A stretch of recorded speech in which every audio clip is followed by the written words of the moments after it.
Welcome to MojoPlays, and today we're taking a look at the only 9 M-rated games ever released on Game Boy Advance. Given how many kids were playing GBA back in the day, it's astonishing to imagine any developer or publisher putting out a game that would cut a significant number of users from their sales. And yet, these were the ones that made the attempt. Did you play any of these? Share with us down in the comments.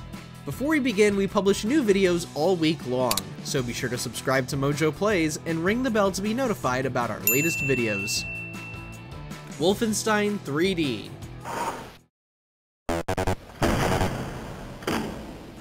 The funny thing about Wolfenstein 3D is that it did not go down the same route as Doom. Whereas Doom got a T rating for the GBA version and toned down the carnage a bit, Wolfenstein 3D went through no changes aside from a very obvious visual downgrade. One would expect the Nazi imagery to have been removed, but it was surprisingly kept in. Regardless of how you feel about censorship or the lack thereof in this case, this version of Wolfenstein 3D is not the ideal way to play the classic shooter. The controls are incredibly clunky, and enemies on the other side of the room are barely visible due to the limited number of pixels on the GBA's screen. Just go play the game on PC.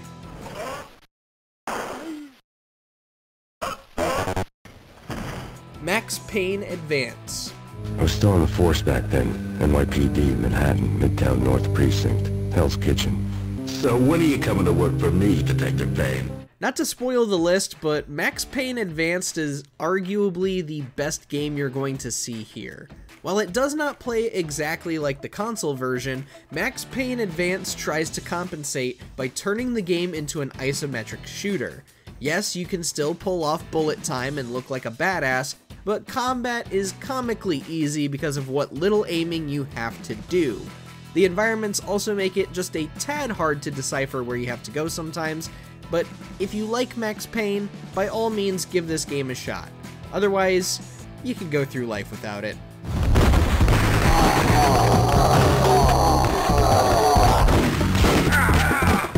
Mortal Kombat Advance.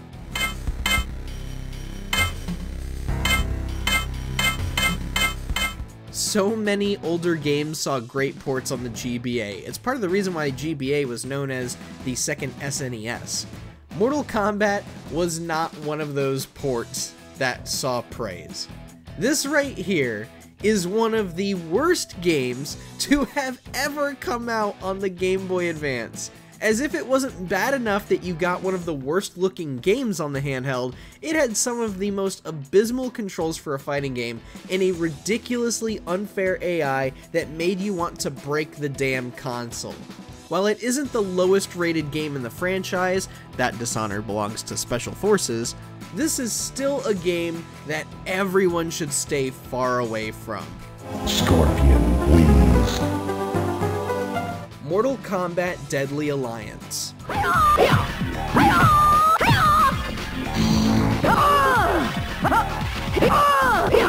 Yes, there was another Mortal Kombat game made for the GBA, and it was such a shift in quality that it's almost hard to comprehend.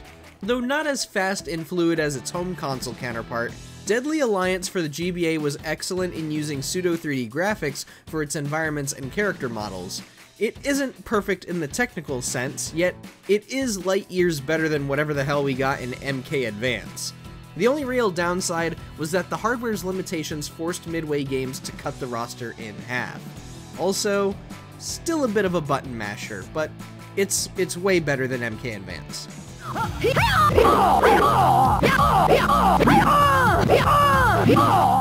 Mortal Kombat Tournament Edition.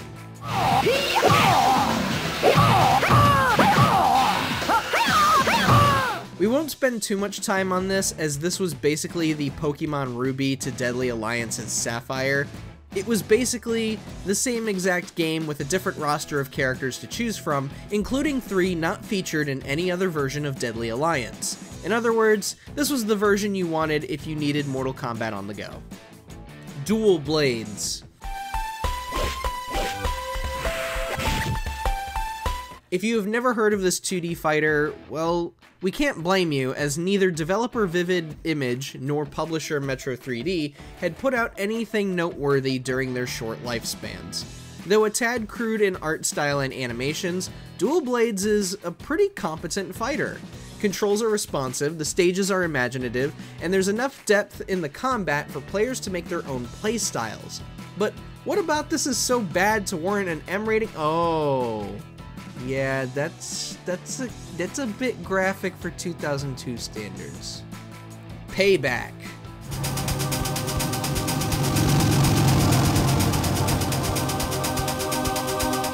Hold on a second. Something about this game feels awfully familiar. Is this a ripoff of something? We'll set aside our feelings for now, because visually, Payback is kind of impressive in how it looks like a PS1 game someone managed to shove into the GBA. Unfortunately, doing so has resulted in a poorly optimized port with horrid frame rates. It also doesn't take long before the game shows its M rating in a blaze of glory. But, you can go through life without playing this, quite honestly.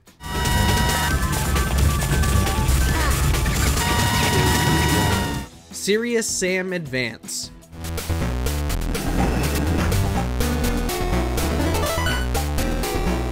For a Serious Sam game to fit the franchise's identity, it has to be crude, it has to be juvenile and ultra-violent in some way.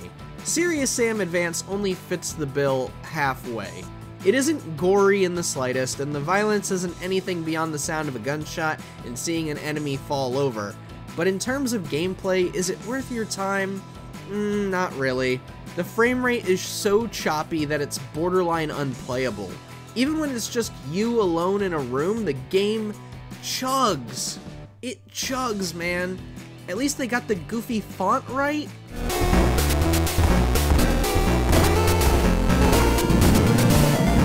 Grand Theft Auto Advance.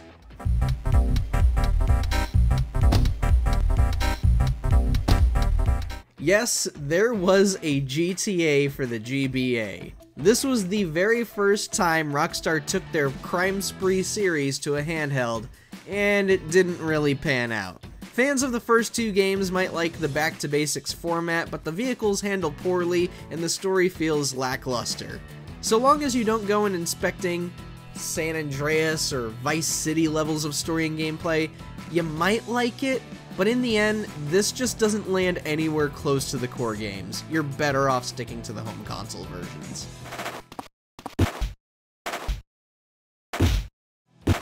Did you enjoy this video? Check out some of our other videos here on MojoPlays, and don't forget to subscribe for more great videos every day.